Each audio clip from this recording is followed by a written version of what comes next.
네, 선택 2024 김종배의 시선집중 4부 시작을 하겠습니다. 국민이 주인인 민주주의를 실감하는 바로 오늘입니다. 특별히 시선집중이 9시까지 여러분과 함께 하는데요. 9시까지 이 두 분도 함께 합니다. 김은지 시사인 기자, 곽우신 오마이뉴스 기자도 함께 하고 있는데요. 자, 저희가 각 정당 연결해서 마지막 선거 메시지, 유권자에게 보내는 메시지 듣고 있는데요. 이번에는 개혁신당으로 가겠습니다. 이기인 개혁신당 선대위 대변인 전화 연결하겠습니다. 나와 계시죠? 네, 안녕하십니까. 이기인입니다. 네, 선거운동이 끝났습니다. 소감이 어떠십니까? 일단 소감 말씀드리기 전에 우선 선거 기간 내내 저희가 큰 스피커로 너무 저희가 불편 끼쳐드려가지고 죄송하다는 말씀부터 드리고 싶고요. 아, 길거리에서? 그렇습니다. 예. 저는 대변인이면서 또 비례대표 후보이기도 하지만 동탄에서 선거운동 도왔는데 정말 다이나믹했다. 우리 개혁신당 정말 쉽지 않은 출발이었지만 시간이 지날수록 이렇게 많은 분들께서 우리 개혁신당이 하고자 하는 소신 있는 정치나 또 무엇보다 머리채 잡고 싸우는 양당 정치 그만하고 좀 민생과 정책 더 잘 챙기는 당이 필요하다는 것에 국민들께서 많은 공감과 동의가 좀 잠재하고 있다는 것을 좀 절실하게 깨달았던 선거였던 것 같습니다. 알겠습니다. 마지막 그 집중 유세를 경기 화성을에서 하셨잖아요. 그렇습니다. 역시 그 이준석 대표 이 문제 때문이라고 이해를 해야 되는 걸까요? 이준석 후보의 어떤 당선 말씀하시는 그렇죠. 거죠? 예. 그렇습니다. 아무튼 당 대표의 상징적인 지역구이기도 하고 정말 이 경기 남부 그리고 수도권 중에서도 가장 좀 손에 꼽는 접전지라고 저희가 구분을 했는데요.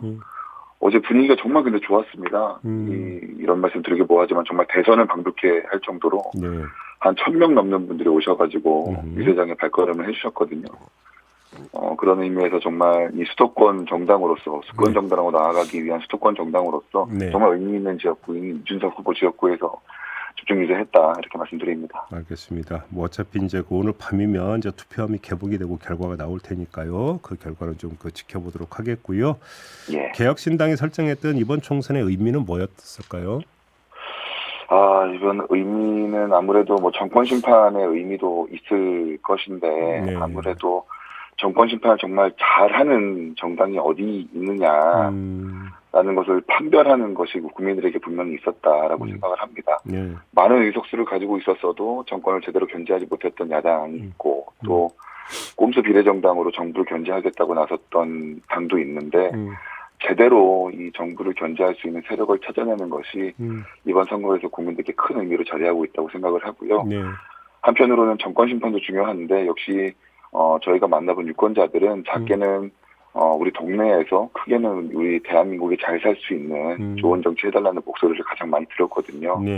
결국 국민들이 요구하는 심판이라는 것이 이 국민들이 더 잘 살게 해달라는 당연한 요구에서 비롯된 것 아니겠습니까?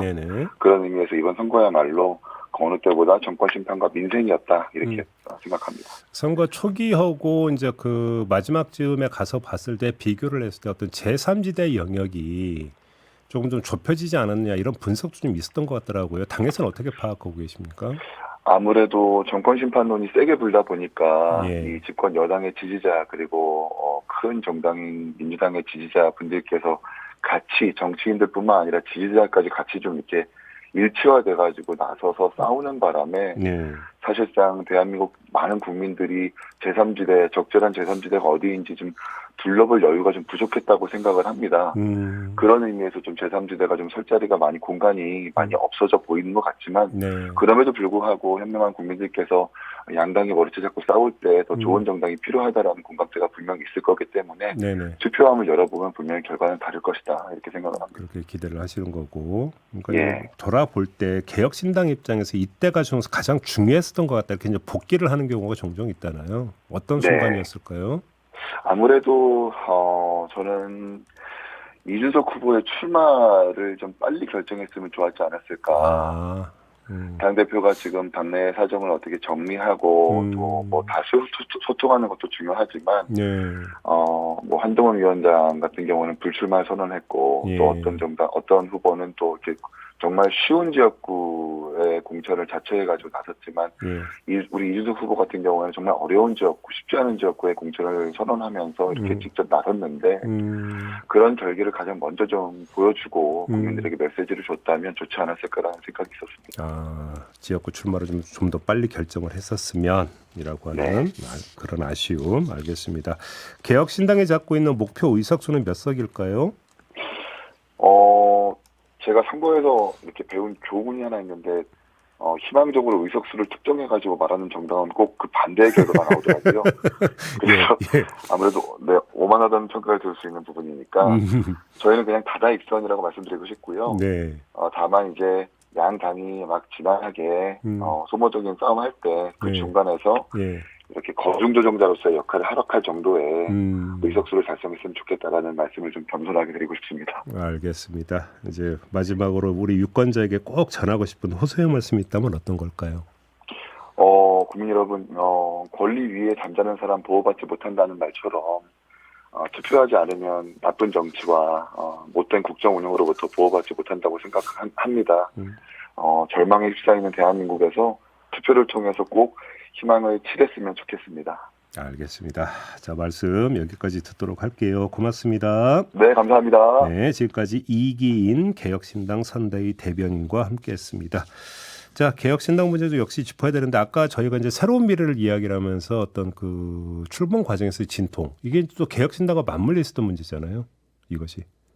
네, 그러니까 개혁신당 같은 경우에는 지금도 마찬가지입니다만 당의 정체성과 색깔이 모호해진 측면이 있다. 이게 지금 계속해서 발목을 좀 잡고 있는 것 같습니다. 처음에 단순히 그냥 정권 심판을 얘기하는 것만이 아니라 처음에 이준석 대표가 신당을 만든다고 했을 때는 예전에 이제 바른정당처럼 개혁 보수, 젊은 보수, 조금 기존의 보수 정당을 대체할 수 있는 새로운 보수 세력으로서 조금 각광을 받았던 게 있었는데 지금 합류하는 과정에서 지금도 사실은 이제 그 류호정, 조성주 이런 두 분으로 대표되는 세 번째 권력과 이제 관계 문제라든가 지금도 이제 금태섭 전 의원 같은 경우 지금 종로에 출마를 했는데 금전 의원하고 지금 비례대표 후보로 나오신 그 일본 분하고 여성 할당제 관련해 가지고 뭐 톤이는 매너가 안 맞는다라는 그러니까 지금 상태에서 사실은 지금 단일 대우로서의 뭔가를 보여주지 못하고 있다. 그렇기 때문에 개혁신당을 찍으려는 사람들 입장에서는 이 정당이 추구하는 게 도대체 무엇인가에 대한 물음표가 있었고 이거를 끝까지 완벽하게 해소에는 조금 실패했다. 그렇기 때문에 탄력을 받지 못하고 있는 것이 아닌가 지금까지 이런 평가들이 있을 수 있을 것 같습니다. 네, 그리고 이번 선거의 이제 가장 큰 구도가 이제 심판론, 물론 이제 정권 심판론은 야권에서 제기하고 있고, 그리고 이조 심판이라고 하는 것은 여권에서 제기하고 그렇습니다. 있지만요. 네.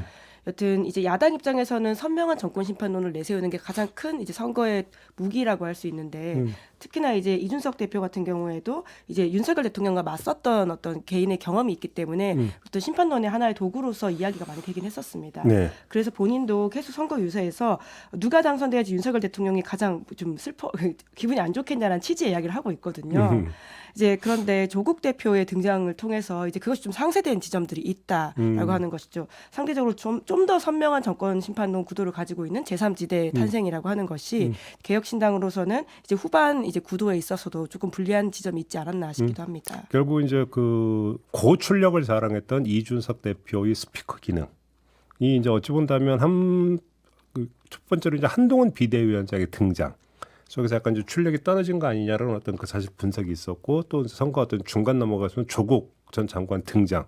그럼 또 했던 이런 어떤 요인들도 좀 작동을 했다고 봐야 될까요? 개혁신당 같은 경우는 분명히 작동을 한 거겠죠. 그러니까 이전에 처음에 윤석 대표가 깃발을 들은다고 했을 때는 윤석 대표에게 관심이 굉장히 많이 쏠려 있었지만 분산되는 다른 스피커들이 등장하게 되면서 상대적인 주목도가 떨어졌고 방금 이제 이기인 대변인이 얘기를 한 것처럼 만약 이준석 대표가 조금 더 빠르게 이제 출마 여부와 이제 지역구 비례 이런 것들 정해가지고 선거 운동을 시작을 했으면은 지금보다는 상황이 조금 더 좋아질 수 있다. 왜냐하면 지금 개혁신당이 여론조사 공표 금지 기간 들어가가지고 약간 이제 그래도 상승세를 조금 하면서 추격세도 좀 만들어내고 분위기가 좀 좋아지고 있는 추세였거든요.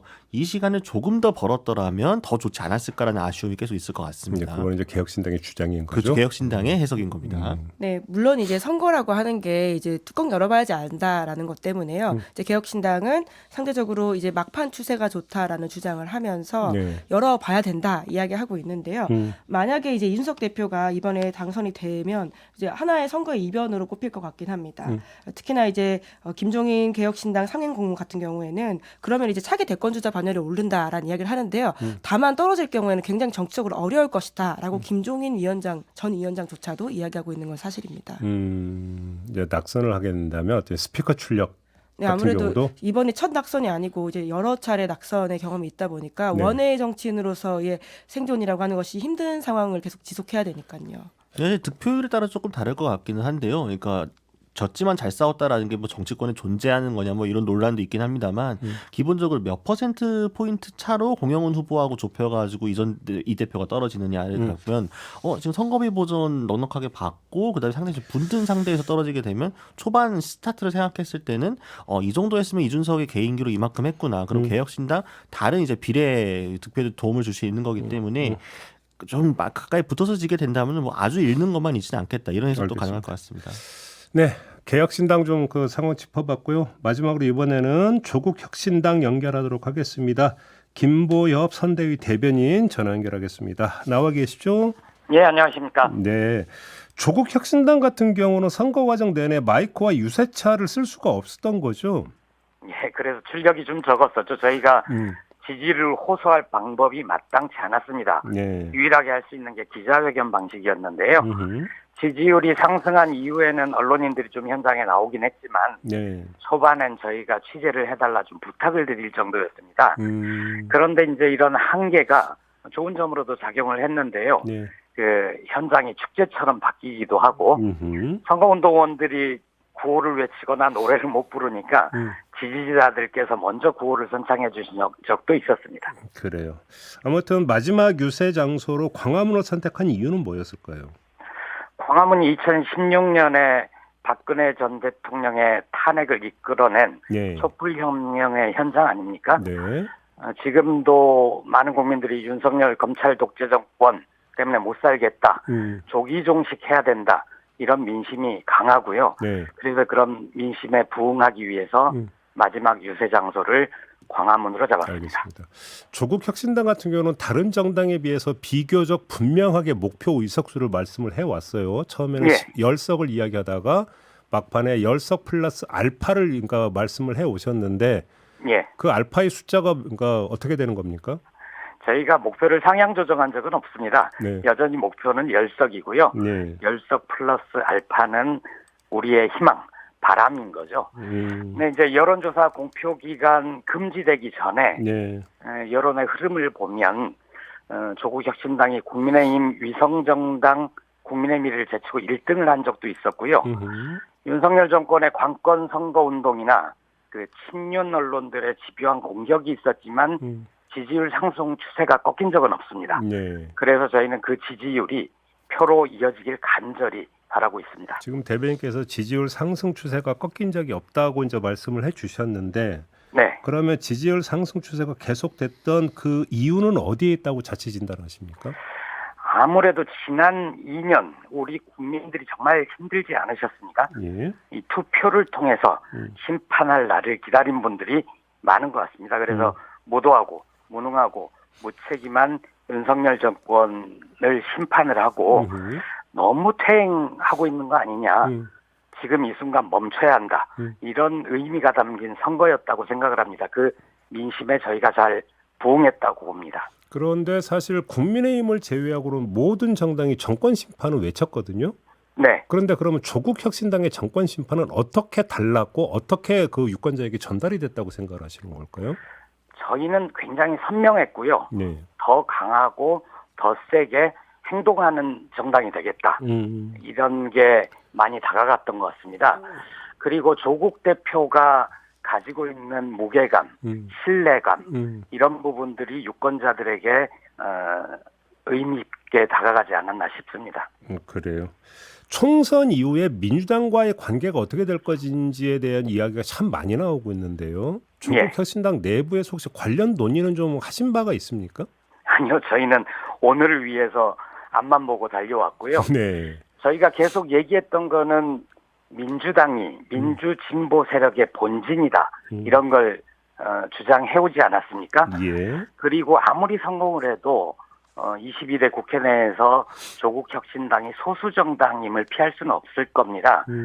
자력으로 법안을 발의를 할 수 있지만 법안을 통과시키려면 예. 당연히 민주당을 포함해서 민주 진보 진영의 도움과 협조가 필요하기 때문에 연대를 할 거고요. 때로는 또 더욱 선명하고 강한 내용을 가지고 경쟁도 하겠지요. 네. 근데 어차피 우리나라 국회는 원내 교섭단체 중심으로 운영이 되어 오지 않았습니까? 그렇습니다. 근데 10석은 사실 원내 교섭단체를 구성할 수 있는 의석수가 아니거든요. 네. 혹시 예를 들어서 만약에 조국 혁신당이 원내에 진출한다면 원내 교섭단체 구성 요건이라든지 이런 것들도 바꿔야 된다고 뭔가 주장을 하실 계획일까요? 바꾼다고 주장을 해도 네. 저희가 바꾸기는 힘들잖아요. 네네. 그래서 일단 저희는 좀 뭔가 역동적인 변화가 있지 않을까 기대는 합니다. 그리고 저희가 가진 의석수에 보태서 네. 저희와 교집합을 같이 하는 정치인들이 있으실 거 아닙니까? 네네. 그분들과 함께 공동교섭단체를 예. 만드는 방안도 검토를 하게 될 것 같습니다. 공동교섭단체 이제 다른 네. 정당들 이야기하는 거죠? 예, 알겠습니다. 그렇습니다. 지금 투표율은 어떻게 전망을 하고 있어요? 당에서는? 어제 조국 대표는 광화문 기자회견에서 79.9%를 바란다 이렇게 말씀하셨거든요. 그 숫자의 의미는 네. 뭐예요? 79.9는? 그거는 추정이 가능할 것 같은데 네.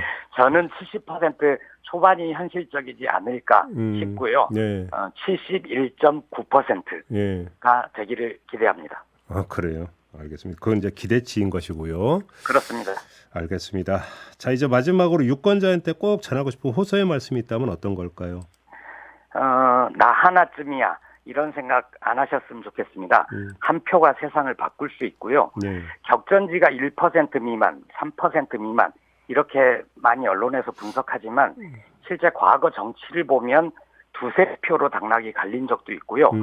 노회찬 후보가 의원이 되신 때 보면 어쩌면 우리가 한두 표가 모자랐으면 의원이 못 될 수도 있었습니다.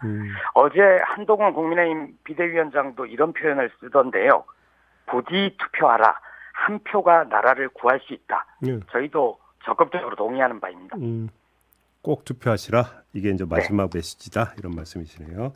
알겠습니다. 저 말씀 여기까지 듣도록 할게요. 고맙습니다. 고맙습니다. 네, 조국 혁신당 김보협 선대위 대변인과 함께했습니다. 자, 조국 혁신당 이야기도 좀 해야 될 것 같은데요. 사전에 전문가들이 예상했던 것과 실제로 어떤 여론조사상에서 잡혔던 것은 상당한 좀 차이가 있었습니다. 그렇죠? 예상 밖으로 조국 혁신당의 지지세가 이제 높게 나왔는데 이게 이제 인터뷰 과정에서 김보협 대변인이 이야기한 것처럼 어떤 선명성 이런 것 때문이라고 분석을 해야 될까요? 어떻게 보십니까, 두 분은? 네, 우선은 선명한 구호가 이제 아마 이번 선거를 하면서 사람들이 많은 여러 가지 캐치프레이즈를 내놓았을 텐데요. 네. 이제 그 중에서 좀 기억에 남는 것이 3년은 길다. 이게 조국 혁신당에 내놓은 메시지인데 네. 간명하다라는 지점에서 유권자들이 이 어떤 정권 심판론을 바로 떠올린다라는 게 있는 것 같고요. 뿐만 아니라 이제 아까 제가 3월 3일에 조국 혁신당이 창당을 했다라고 말씀드렸는데 이제 그 즈음에 이제 여권발 악재가 쏟아지는 건 사실이거든요. 이종섭 대사 논란이라고 하든지 그 이후에 황상무 전 수석에 대해 발언 이런 것들이 있기 때문에 거기다가 이제 민주당 공천 갈등 예, 그렇죠. 왜냐하면 마무리 박용진 국면이기도 했고. 의원 같은 경우에는 공천 탈락이 3월 11일에 이제 확정이 됩니다. 이제 여러 가지 상황이 맞물려 가면서 조국 혁신당이 나왔던 타이밍이 또 좋았다라고 하는 지점도 있는 것 같습니다. 그래요. 그러니까 사실은 지난번 선거 때도 이제 열린민주당이 존재를 했었으니까요. 그러니까 열린민주당이 어쨌든 원내 진입이 가능했던 거는 그만큼 민주당 지지층 안에서도 소위 매운맛 민주당이라고 하는 조금 더 강하고 선명한 민주당의 색깔을 원하는 수요는 항상 있었다. 근데 그 수요를 끌어안을 만하게 민주당이 잘 하고 있으면 이탈 없이 함께 가는데 민주당 이 지지자들이 봤을 때 민주당이 좀 미진하다라든가 좀 어려워 보인다라고 하게 되면은 조금 더 다른 우리의 목소리를 대변할 주체가 있으면 좋겠다라는 수요가 있을 텐데 그 수요가 방금 말씀해 주신 여러 외부 조건들과 잘 맞아 떨어지면서 타이밍 좋게 폭발할 수 있었다. 그게 조국 전 대표, 그러니까 조국 전 장관에게 좀 쏠린 것 같고요. 네. 그런 상황에서 이 조국 전 장관은 어쨌든 지금 계속해서 발목을 잡았다고 생각을 했는 게 이제 사법 리스크 관련 부분 부분이었는데 오히려 이런 부분들이 어떻게 보면은 윤석열 정권의 어떤 피해자 역할을 하게 되는 서사를 부여함으로써 일부 지지층이 보았을 때는 오히려 조국 전 장관에게 더 열광할 수 있게 만드는 계기를 주기도 했다. 상대적으로 비교했을 때 아니 어쨌든 조국 전 장관은 저렇게 재판도 받고 지금 이렇게 형사 이 관련해 가지고 얘기가 나오고 있는데 그러면은 윤석열 대통령이나 김건희 여사 관련해 가지고는 왜 제대로 수사되지 않느냐라는 비교를 지지자들이 하고 있는 거거든요. 네. 그런 점들의 어떤 상대적인 비교 효과 같은 것들도 충분히 받아낼 수 있었다. 이렇게 평가할 수 있을 것 같습니다. 선거 과정 내내 관심사가 됐던 게 조국 혁신당은 민주당의 대체제냐 보완제냐 이 이야기가 계속 됐어요. 사실 이거는 총선 후에 두 당의 관계가 어떻게 설정이 되는 거하고도 연결이 되는 부분 아니겠습니까? 두 분의 진단은 어떻습니까? 결국은 조국 혁신당이 얼마나 득표하느냐의 문제이겠죠. 그리고 제가 어제도 말씀드렸지만 특히나 호남에서의 득표율이라고 하는 것이 굉장히 민주당에서도 관전 포인트로 짚고 있는 부분이거든요. 예. 그래서 오늘 결과에 따라 가지고는 이후 관계의 주도권을 누가 가져가는지라는 부분일 텐데 좀 재밌게 봤던 게 이제 지금 민주당이 아니라 지금 조국 혁신당에서는 원래 이제 본인들은 이제 민주당이 본진이라는 이야기 아까 대변인도 네. 하셨는데 예. 지국비조라고 하는 말을 가지고 오지 않았습니까? 네. 그런데 어제 지민비조라는 말 지민비조. 가지고 적이 있는데 예, 예. 나경원 의원이 어제 이제 언론 인터뷰에서 지국비조라는 말이 유행한다는 말까지 하더라고요. 그러니까 지역은 국민의힘을 찍고 비례는 조국혁신당을 찍는 게 유행이다라는 식의 말을 하는 거 그래요? 봐서는 그러니까 여러모로 좀 현상을 만들어낸 건 맞는 것 같다라는 생각이 듭니다. 그래요. 그러니까 지금 정권 심판론은 이전부터 강하게 존재를 하고 있었는데 이 정권 심판론을 기존의 더불어민주당이 제대로 안 담지 못하고 있다라는 평가들이 계속 나왔었잖아요. 근데 그 추세를 다시 한번 이 민주진보 진영이라고 하는 이 진영 쪽으로 정권 심판론을 끌고 올 수 있도록 하는 데 대한 역할을 조국 혁신당이 했다. 그러니까 다시 투표장으로 지지층들이 포기하지 않고 나올 수 있게 했다는 점에서는 이 범야권 진영에 분명한 도움이 된 건데 또 민주당 입장에서는 마냥 호재로만 볼 수 없는 것이 더불어민주연합이 가져가야 될 표들을 조국 혁신당이 너무 많이 가져가게 되면은 향후 이제 의석수 배분이라든가 이제 전국 주도권의 입장에서 여러 가지 계산기가 복잡해진다라는 판단이 또 내부적으로 있는 것이죠. 네. 그러다 보니까 이제 조국 혁신당에 대한 견제 아닌 견제 같은 메시지도 가게 되고 지지층 안에서도 더불어민주연합에 몰아줘야 된다. 아니다. 조국혁신당의 비례도 줘야 된다. 이렇게 좀 내부적으로 또 이제 언쟁이 있는 경우도 있다 보니까 이런 교통 정리들이 앞으로 총선 후에 굉장히 좀 중요할 것 같습니다. 알겠습니다. 그리고 이제 그 총선 후에 양당의 관계가 어떻게 되는지를 이제 그 가늠이 없이 한의 발언이 있다가 원내 교섭단체 구성 요건을 완화를 하느냐 마느냐 민주당이 앞서서 왜냐하면 선거 과정에서 민주당 일각에서 그 얘기가 나온 적이 있었거든요. 근데 실제로 하느냐 안 하느냐 요거를 또 민주당은 조국 혁신당을 어떻게 보고 있는가 요걸 좀 가늠할 수 있는 거니까 이것도 하나의 관전 포인트다. 좀 이런 말씀을 좀 드리도록 하고요. 잠시 전하는 말씀 듣고 총 마무리를 좀 해보도록 하겠습니다.